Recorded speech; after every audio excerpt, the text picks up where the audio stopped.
ఉన్నట్టు మాట్లాడితే పార్టీలు ఉండడం ఆయనకే ఇష్టం లేదు. గతంలో అనేక మంది చూసిన రామారావు గారు ఉన్నప్పుడు రామారావు గారి దగ్గర కాళ్ళకు ముందు ఈయనకు కోపం వచ్చి వాళ్ళకి మంత్రి పదవులు పీకేసిన సందర్భాలు ఉన్నాయి. రామారావు గారితో క్లోజ్ గా ఉన్న వాళ్ళకి టికెట్ రాకుండా చేసిన సందర్భాలు ఉన్నాయి. కేవలం చంద్రబాబు నాయుడు గారితోనే భజన చేసి చంద్రబాబు నాయుడు గారితోనే ఉంటేనే జరుగుతుంది, లేకపోతే జరిగే పరిస్థితి ఉండదు. కాబట్టి ఈ రోజు ఆ పరిస్థితి వచ్చింది. కాబట్టి చేసిన నాన్నగారు నీతో నాకు వద్దయ్యా స్వామి, నీకు దండ పెడతా, నేను వెళ్ళిపోతాననే పరిస్థితిలో ఆయన కూడా ఉన్నాడు.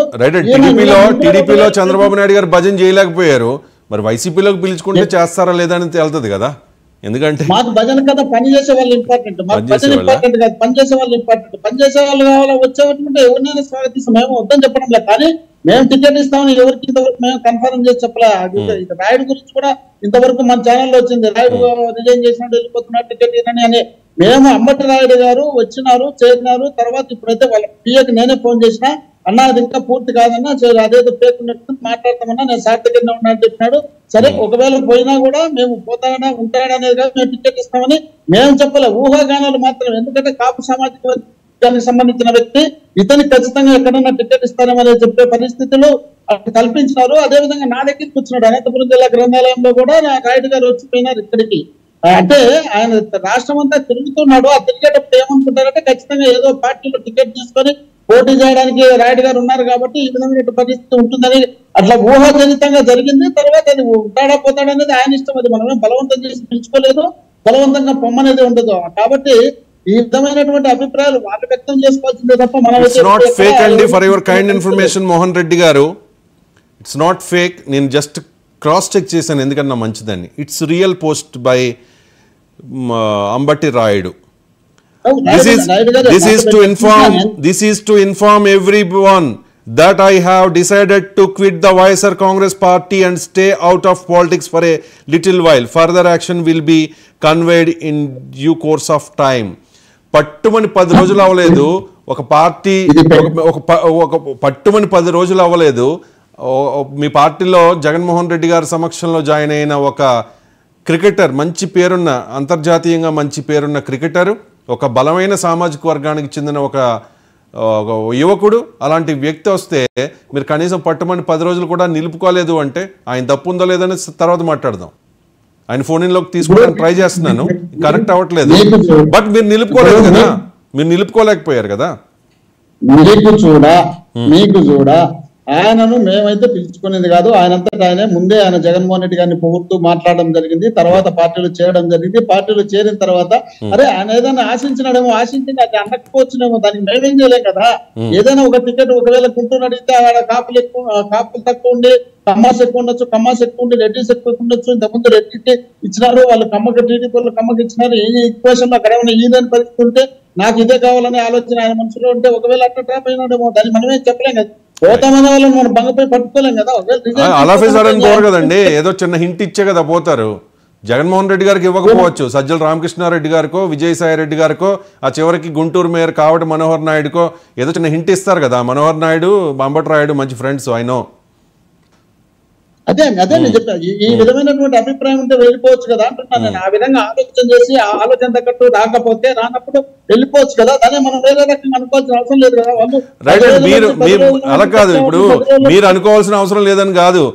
అంబటి రాయుడు పార్టీలోంచి 10 రోజులు కూడా ఉండకుండా వెళ్ళిపోయాడంటే జనాలు చాలా అనుకుంటారండి, ఏదో జరిగింది అనుకోండి.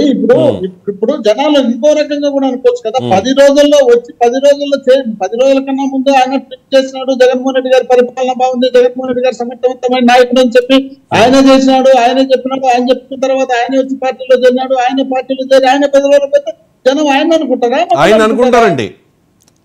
మనోహర్ రెడ్డి గారు, మోహన్ రెడ్డి గారు సారీ, ఆయన్ని అనుకుంటారు.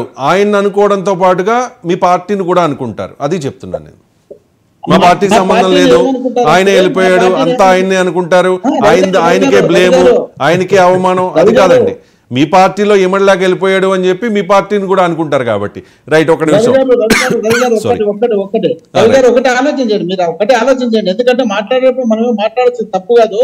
ఇప్పుడు నిన్నగాక మొన్న 10 రోజుల్లో వచ్చిన తర్వాత ఏ కార్యకర్త సమావేశంలో ఎక్కడ అవమానం జరిగింది, ఏ మీటింగ్ లో ఎక్కడ అవమానం జరిగింది, ఏ వేదికల మీద ఆయనకి ఎక్కడ అవమానం జరిగింది, ఏదైనా ఒక చోట ఏదైనా ఒక ఇబ్బందికరమైన సందర్భం వస్తే ఇవ్వలేకపోయినారంటే ఒప్పుకోవచ్చు. నిన్న వచ్చినాడు, మొన్న చేరినాడు, నిన్న పోతున్నాడు, బయటకు వచ్చినాడు, ఆయన పనుల మీద ఆయన తిరుగుతున్నాడు, అప్పుడు తెచ్చి దానికి ఇమ్మడలేకపోవడానికి సంబంధం ఏంది? ఏమోనండి, ఏం జరిగిందో ఆఫ్ ద రికార్డ్ ఏం జరిగిందో, ఏమి హామీలు ఇచ్చారో అంబటి రాయుడికి, మీరు ఏమేమి హామీలు ఇచ్చారో అవి నెరవేరవని అనుకున్నారో, లేకపోతే ఆయన ఏమైనా రియలైజ్ అయ్యారో, లేకపోతే పవన్ కళ్యాణ్ గారు ఏదైనా ఫోన్ చేశారో, లోకేష్ ఏదైనా ఫోన్ చేశారో, ఏదైనా జరగచ్చు కదా. ఇప్పుడు పార్టీలో చేర్చుకునేటప్పుడు అనామకులు చేరినప్పుడు అలాంటి వ్యక్తులకు ఏదైనా హామీ ఇచ్చినా కూడా ఇంతవరకు తప్పిన సందర్భాలు లేవు. అనేక మంది సిఐలు, ఆర్డీఓలు ఇలాంటి కాదండి, నాయకులకు ఇచ్చిన మాట తప్పినా పర్వాలేదు కానీ, నాయకులకు ఇచ్చిన మాట తప్పినా పర్వాలేదు కానీ ప్రజలకు ఇచ్చిన మాట తప్పితేనే ఇబ్బంది అండి. రైట్, మళ్ళీ మీతో మాట్లాడతాను. బండారు రామ్మోహన్ గారు జాయిన్ అయ్యారు. ఉండదు, మాట నిలబెట్టుకోవడమే వాళ్ళకు ఉన్నటువంటి బ్రాండ్. వైఎస్ కుటుంబానికి మాట తప్పరు, మడమ తిప్పడం అనేదే వాళ్ళ బ్రాండ్. రైట్, ఎన్ని మాటలు తప్పారో చెప్పమంటే సుధాకర్ గారు పెద్ద లిస్టే చెప్తారు. ఇప్పుడు అంత టైం మనకి లేదు కాబట్టి టాపిక్ కే కన్ఫైన్ అవుదాం అండి. ఇంకొక పర్సన్ ఉన్నారు, ఆయన మాట్లాడిన తర్వాత మీకు అవకాశం ఇస్తారు. సుధాకర్ రెడ్డి గారు వెయిట్ చేయండి ఒక్క నిమిషం. బండారు రామ్మోహన్ గారు జాయిన్ అయ్యారు, ఆయన లిస్ట్ చాలాసేపు నుంచి వెయిట్ చేస్తున్నారు. రామ్మోహన్ గారు, ఏ రకంగా చూడాలి ఈ పరిణామాలు? ఒకవైపు ఏమో వైసీపీ నుంచి ఒక్కొక్కరుగా బయటికి వెళ్ళిపోతూ ఉన్నారు. ఎందుకు వెళ్తున్నారంటే టికెట్స్ వాళ్ళకి లేదు కాబట్టి. టికెట్ కన్ఫర్మ్ అయితే మరి అటువంటి కామెంట్స్ చేసేవారు కాదేమో, బహుశా చేయరు కూడా ఖచ్చితంగా. సో కేసినేని నాని ఇష్యూ ఇప్పుడు తెలుగుదేశం పార్టీకి అది ఇబ్బందికరమా, లేదంటే చాలామంది చెప్తూ ఉన్నారు, ఆయనే చెప్తూ ఉన్నారు పొమ్మనలేక పొగబెట్టారు అని చెప్పి. గతంలో ఏ విభేదం, ఏ చిన్న ఇష్యూ వచ్చినా కూడా ఆయన కేసినేని నానికి ప్రత్యర్థి వర్గానికే చంద్రబాబు నాయుడు గారు సపోర్ట్ చేశారని చెప్పేసి. సో జరిగిన పరిణామం తెలుగుదేశం పార్టీకి ప్లస్సా మైనస్సా? ఎందుకు ప్లస్ అంటున్నానంటే, నాని ఆ పార్టీలో ఉండి డ్యామేజ్ చేస్తున్నారనే అభిప్రాయం కొంతమంది తెలుగుదేశం పార్టీ అగ్రనాయకుల్లో ఉంది కాబట్టి, ఆయన పార్టీ నుంచి ఊడిపోయారు కాబట్టి ప్లస్ వెళ్ళిపోయారు కాబట్టి, వెళ్ళిపోబోతున్నారు కాబట్టి ప్లస్ అనుకోవాలా, లేకపోతే కేసినేని నాని వెళ్ళిపోయారు కాబట్టి టీడీపీ పని అయిపోయింది, లేకపోతే విజయవాడలో ఇంకా సీన్ ఉండదు, రకరకాలుగా అనుకునే వాళ్ళకి మీరు